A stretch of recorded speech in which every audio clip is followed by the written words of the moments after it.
Olá, seja bem-vindo a mais um encontro do nosso programa Terra, Meu Amor. Esse espaço que acontece aqui na TV Suprem, que é o braço de comunicação da União Planetária. Uma TV que priva pela visão do nosso fundador Ulisses Riedel, na qual a solidariedade é maior do que qualquer ideologia. Então, hoje eu trouxe uma convidada especialíssima para estar conosco, Maria Cândida, vou apresentar a vocês em seguida. E, como sempre, eu trago o nosso poema. Hoje eu escolhi, em homenagem à nossa convidada, Maria Cândida, um poema da Cecília Meirelles, do seu livro Cânticos. E o poema diz assim: não digas que és dono. Sempre que disseres, roubas-te a ti mesmo. Tu que és o senhor de tudo, deixa os escravos rugirem querendo. Inutiliza o gesto possuidor das mãos. Sê a árvore que floresce, que frutifica e se dispersa no chão. Deixa os famintos despojarem-te. Nos teus ramos serenos, aflorações eternas, e todas as bocas se fartarão. Então é com esse poema que expressa essa abundância do amor, do saber, que eu convido Maria Cândida para estar conosco. Maria Cândida Moraes, uma grande amiga. Maria Cândida, o seu currículo é um presente, mas eu vou ter que fazer uma síntese aqui. Então, Maria Cândida é doutora em Educação pela PUC de São Paulo, mestre em Ciências pelo Instituto de Pesquisas Espaciais, título revalidado pela Unicamp, diretora do Centro de Estudos e Pesquisas Edgar Morin.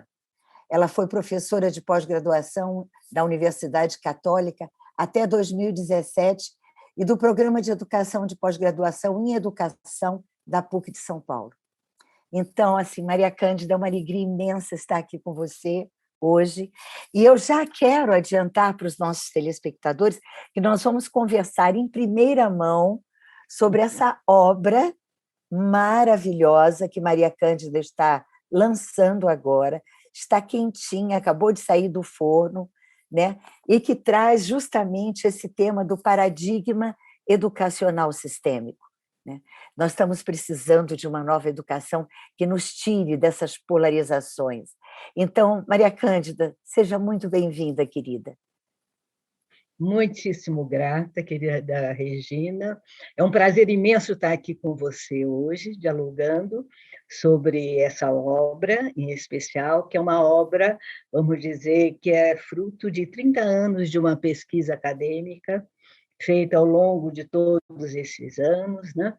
E esse diálogo com você, estar hoje aqui na TV Suprem, né, no seu programa, que tem um título maravilhoso de Terra, Meu Amor, né, é um motivo e um momento de muita alegria para mim, né, estar presente nesse diálogo. Maria Cândida, eu gostaria de começar conversando com você com o subtítulo do seu livro, que é Paradigma Educacional Ecossistêmico por uma nova ecologia da aprendizagem humana. O que significa para uma educadora como você essa construção de uma ecologia da aprendizagem? Sim, eu venho pesquisando desde, quer dizer, de 1994, 96, toda essa transição paradigmática da ciência, né? E a matriz científica que está subjacente às nossas práticas pedagógicas, né?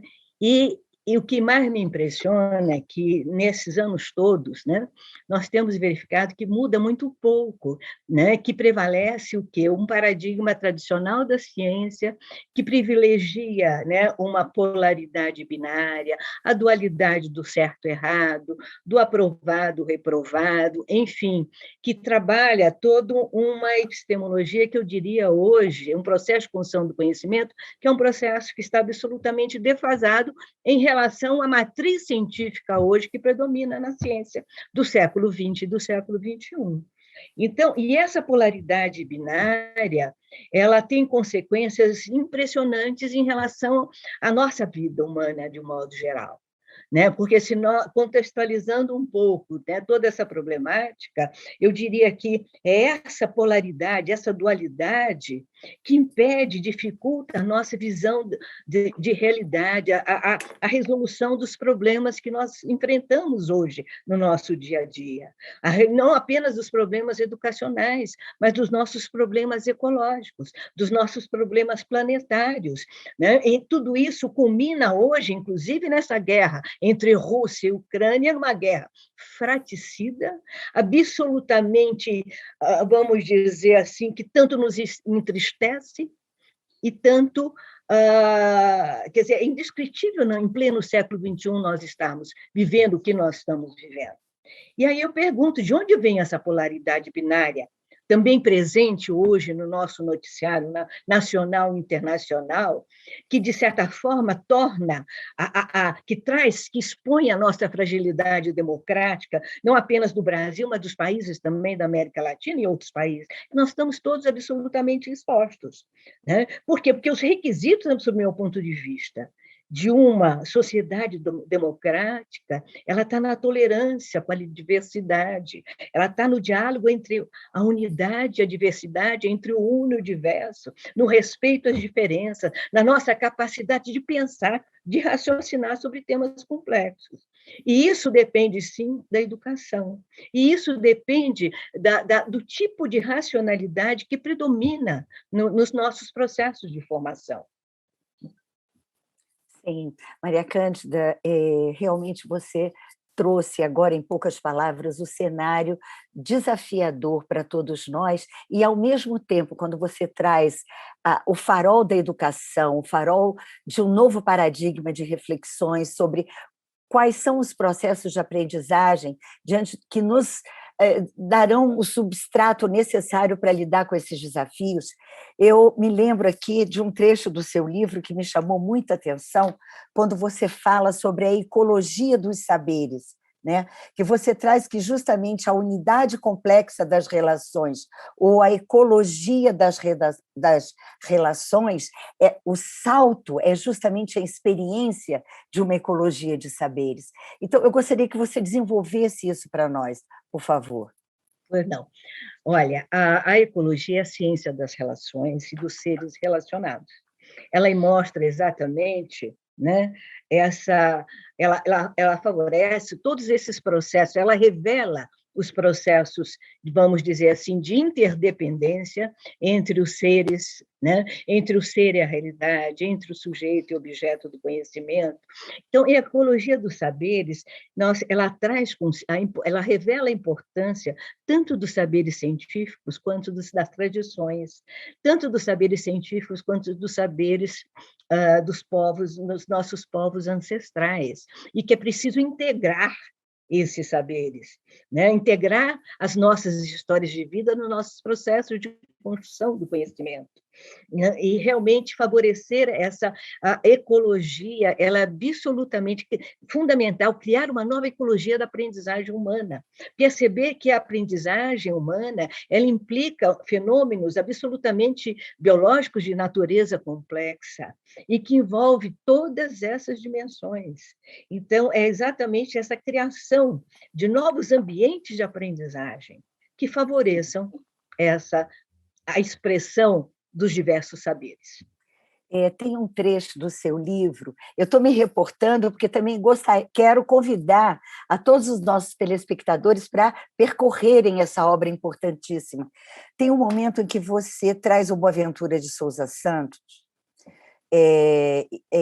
no seu livro Pela Mão de Alice, e que você diz que a única utopia possível é a utopia ecológica e democrática, porque chegamos ao limite entre um ecossistema finito, uma acumulação capitalista infinita. Então, quer dizer, nós vivemos uma realidade paradoxal, profundamente paradoxal, e a educação, de um modo geral, prepara os alunos, os jovens, para lidar com essa realidade finita, né, nesse sistema. Então, como é que nós vamos dar um salto qualitativo na educação para justamente abrirmos, sensibilizarmos, despertarmos para esse novo olhar? Olha, eu acho que é fundamental nós trabalharmos com novas, por exemplo, com uma nova epistemologia, tá? Quer dizer, o que é o processo de construção do conhecimento, né? E tudo isso acontece a partir de determinados princípios que são inerentes a essa matriz científica que eu disse, que veio desde os princípios da física quântica, da teoria da nova biologia, da cibernética, das teorias de Prigogine. Essas teorias elas oferecem uma matriz científica do qual a categoria da complexidade é uma das categorias mais fundamentais, né? O que essa complexidade nos diz? Que tudo é tecido junto, que está tudo absolutamente religado. E essa visão que nós estamos trabalhando, vamos dizer, ecossistêmica, né, na denominação desse novo paradigma, ela me traz exatamente essa tessitura global de toda a multidimensionalidade humana, né? Quer dizer, nós somos seres não apenas físicos e biológicos, mas somos seres também que temos aqui toda uma afetividade, uma criatividade. Por quê? Porque o paradigma tradicional rompeu com o sujeito, ele eliminou o sujeito e as suas qualidades mais sensíveis, focou no objeto, e nós continuamos focando nesse objeto a partir de trabalhar a educação apenas a partir de conteúdos, e não trabalhamos essa multidimensionalidade humana, né? Quer dizer, é esse ser que é multidimensional que atua numa realidade que também é constituída por diversos níveis fenomenológicos. Sim, e Maria Cândida, você muito tempo trabalhou, você até organizou um congresso de transdisciplinaridade. E a gente sabe que uma das bases da transdisciplinaridade é justamente a gente reconhecer no ser humano esse quaterno, né, de razão, sensação, sensibilidade e intuição. Quer dizer, que isso aí talvez seja o caminho para que a educação rompa esse princípio do educar para conhecer e fazer e se expandir para esse reconhecimento de um pertencimento maior. Perfeito. Não é isso, Maria Cândida? É exatamente isso, Regina, porque uma das bases, né, nós temos dois eixos estruturantes fundamentais da ciência que nos ajudam, né, na construção dessa obra, que é a complexidade e a transdisciplinariedade. E a transdisciplinariedade nos ajudou a dar um salto, vamos dizer, intelectual muito importante, né? Porque essa transdisciplinariedade, quer dizer, em cima do pensamento de Bessarab e Nicolescu, ela resgata o sujeito, que é aquele que está além das disciplinas. Então, nós vamos trabalhar os diferentes conteúdos, né, mas também indo além, porque ela resgata toda essa subjetividade do sujeito, né, com toda a sua, vamos dizer, com a sua espiritualidade, resgata com a sua sabedoria, vamos dizer, né, ele resgata esse sujeito que é multidimensional no diálogo com as próprias disciplinas, né? Então, abre um espaço, vamos dizer assim, maravilhoso para nós retomarmos o quê? A criatividade, que acontece nessa zona do sagrado, que é a espiritualidade, onde não entra a racionalidade, onde entra a intuição, onde entra a sensibilidade, onde entra o nosso imaginário, onde entra, enfim, tudo aquilo que nós somos constituídos. E é aí que eu vejo, sim, a grande contribuição da transdisciplinaridade como um dos eixos estruturantes do pensamento da educação ecossistêmica, de uma pedagogia ecossistêmica. E agora, assim, no Brasil, né, Maria Cândida, a gente tem observado que, lamentavelmente, a educação ela não é figura, né, das políticas públicas na dimensão que ela precisava ser, né? Então, assim, nós temos carências grandes, né, de formação, de pós-formação, justamente para colocar os nossos educadores, nossos professores, que alguns são verdadeiros heróis, nessa perspectiva desse novo cenário, né? Educar esses jovens e essas crianças para esse novo mundo. Como é que você vê, como é que a gente poderia, como cidadãos e cidadãs, convidar as políticas públicas para assumirem a educação na figura que ela merece estar. Nós precisamos, eu vejo, quer dizer, a nossa situação está cada vez mais caótica, mais crítica em relação à educação em todos os níveis, né? E isso é algo absolutamente grave. E, para mim, o início de todo esse processo de formação para essa nova, vamos dizer, construção, para essa formação de uma consciência planetária, para essa consciência de pertencimento, né? Para essa consciência de que nós somos o que é uma comunidade de destino, né? A necessidade de que nós temos que pensar na formação do professor, que, para mim, é o primeiro aspecto fundamental, é trabalhar essa invisibilidade do paradigma presente nas ações pedagógicas. Porque o professor, quer dizer, é uma invisibilidade que é tamanha, porque todo professor traz consigo uma matriz pedagógica. Essa matriz foi constituída ao longo de toda a sua história, vamos dizer, docente-discente. Ele precisa reconhecer que a ação dele é uma ação que está ancorada num paradigma tradicional de separatividade, né, de determinismo, de causalidade linear, e que a ciência mudou. Ele precisa tomar consciência, a partir da sua própria prática, sobre a necessidade desse salto e dessa mudança de paradigma. Para mim, esse é o ponto fundamental. Formação docente a partir de uma nova matriz científica, de uma nova epistemologia, de novas metodologias de formação.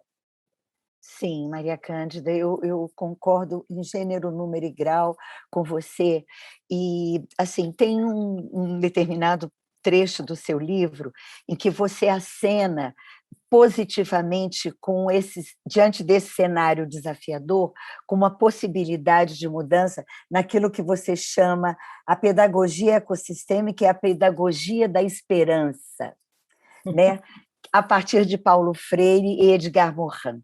Então, assim, eu gostaria que você comentasse, porque no Brasil nós temos a figura do Paulo Freire, de Anísio Teixeira, de Anísio da Silveira. Meu Deus, nós temos arcabouços tão estruturantes da educação, né? Então, assim, como é que você percebe esse resgate, a necessidade desse resgate?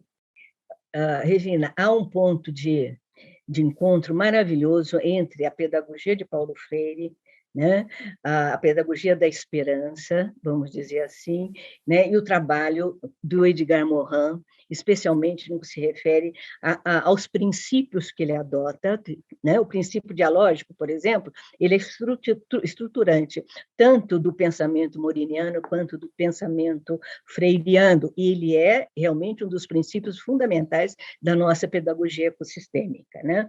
Então, veja, a reflexão desenvolvida, por quê? Porque quando nós falamos numa nova epistemologia, nós estamos falando num outro tipo de racionalidade, uma racionalidade aberta. Paulo Freire também trabalhava com uma pedagogia de uma racionalidade aberta, né? Paulo Freire, quer dizer, e essa racionalidade aberta, ela é estruturada a partir do que nós chamamos operadores cognitivos de um pensar complexo, que são os princípios que fundamentam, que são os princípios dialógicos, os princípios da auto-organização, da recursividade. Então, é todo um tipo de racionalidade que também está presente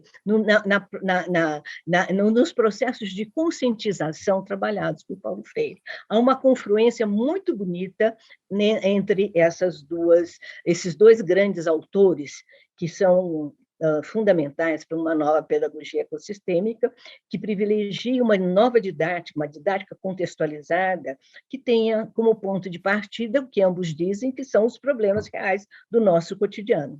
E nessa perspectiva, assim, por exemplo, diante de todos esses desafios que nós estamos lidando do ponto de vista ecológico, né, aprendermos a uma nova identidade terrena, como nos diz o Edgar Morin no seu livro, né, tão importante da educação para o terceiro milênio, né?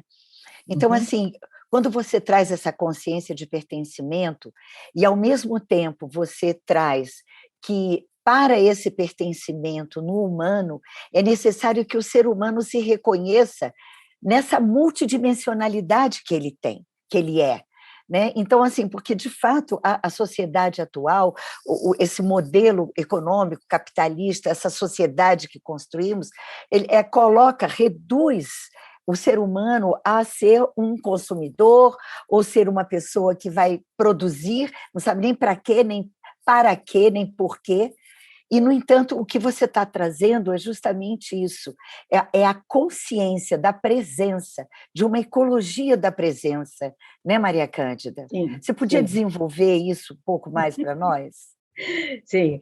Primeiro que nós, por exemplo, para nós desenvolvermos essa consciência, o paradigma tradicional da separatividade não serve. Não. Né? É preciso você criar todo um processo, desenvolver um processo de formação, criar novos ambientes de aprendizagem, e esse ambiente ele é sempre relacional, ele é ecológico, ele é complexo, ele é dinâmico, onde você tem vários subsistemas ali, em redes em processos de interdependência. Então, os nossos alunos precisam vivenciar essas redes de interdependência, né? e onde cada um contribui para essa dinâmica do todo.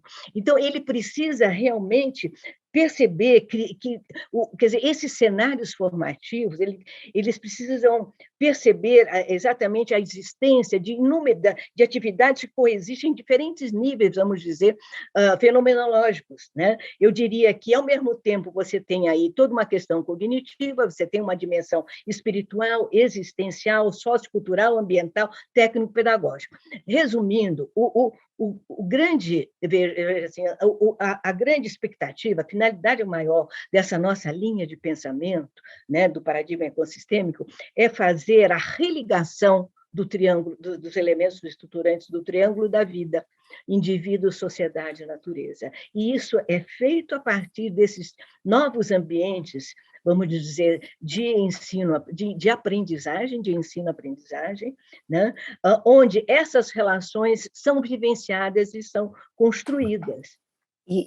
Maria Cândida, eu quero agradecer você estar trazendo essas reflexões para nós aqui, porque, através da sua escuta, a gente percebe o seguinte, que se nós criamos uma realidade desafiadora para nós, também a partir da nossa própria experiência, da nossa dor, nós conseguiríamos, vamos dizer assim, uma convergência de posturas, de princípios, ressignificar a nossa presença. E tem um elemento que você trouxe no seu livro, que eu achei lindo, quando você traz uma frase que você diz assim: só temos um mundo que criamos com o outro, e só o amor nos permite criar esse mundo comum. Então, justamente, né, você traz essa força de uma pedagogia do amor. Eu gostaria que você comentasse essa pedagogia do amor, querida. Essa construção, esse seu comentário, desse nosso comentário, ele é muito pensado em Maturana, fundamentado em Maturana. Né? Que o Maturana nos fala que nós somos seres amorosos desde o primeiro momento em que nós nascemos, né? E o amor aí como fenômeno social, né? Como modo de viver, vamos dizer assim, no respeito mútuo, na justiça e na solidariedade. Isso implica realmente nós criarmos o quê? Um ambiente acolhedor, né? Instigante, criativo e não competitivo, onde nós temos, né, visando também o aspecto maturano, corrigir o ser, aliás, corrigir o fazer, né? Porque o ser e o fazer estão absolutamente imbricados. Eu diria que, sem amor, cuidado e ternura na nossa prática pedagógica, o ser humano não floresce. Então, educar, sob esse ponto de vista, é realmente impregnar de sentido os atos cotidianos da vida, é estabelecer o caminho, restabelecer o caminho do amor, da ternura, da inteireza, da sabedoria. E, para isso, nós precisamos criar essa nova ecologia da aprendizagem humana. Sim, e essa experiência do amor é uma experiência que está no cotidiano, né, Maria Cândida? Ela A está no grande experiência, cotidiano. ela está no cotidiano, é a grande experiência transformadora do Sim. ser humano, e, para mim, educar é possibilitar exatamente com amorosidade, permitir que o aluno, ajudar o aprendiz a ver com clareza, e ver com clareza é ver aquilo que simplesmente é, na sua essência. Né? Sim. Isso E implica, sim, um sim, ato de coragem, segundo sim, Paulo Freire. é um ato de coragem, né? E assim, esse exercício, vamos dizer assim, desse desvelar do ser social, né, que somos, do ser ambiental que somos, ele nasce dessa experiência de ser, de uma conexão individual com seus potenciais, né, com as suas habilidades, né? Então, assim, eu vejo que esse caminho que você traz, que você aponta com a pedagogia da esperança, a pedagogia do amor, é justamente um convite a um florescimento, né? A um florescimento do ser, a partir da educação. A educação como um agente do florescimento do ser. Minha querida, nosso tempo já está acabando. Ai, meu Deus, eu podia ficar horas com você aqui e quero te agradecer profundamente. Quero recomendar mais uma vez o livro da Maria Cândida, Paradigma Educacional Ecossistêmico por uma Nova Ecologia de Aprendizagem Humana. Minha querida, como é que as pessoas podem adquirir essa obra? Me conta aqui, a gente já finalizando, porque muita gente deve estar curiosa para saber como que eu posso comprar essa obra. Pesquisando junto à editora WAC, W-A-K. Entrando em Tá contato, ótimo. eles mandam imediatamente. Tá ótimo, querida. Mais uma vez, a minha gratidão. Desejo sucesso. Desejo que essa sua obra aqui seja uma semente de uma semeadura muito abundante no seio da nossa sociedade e que ela possa frutificar na dimensão da grandeza dela. Minha gratidão e a você que estava com a gente até agora, nosso agradecimento e até o nosso próximo encontro do Terra, Meu Amor. Até lá.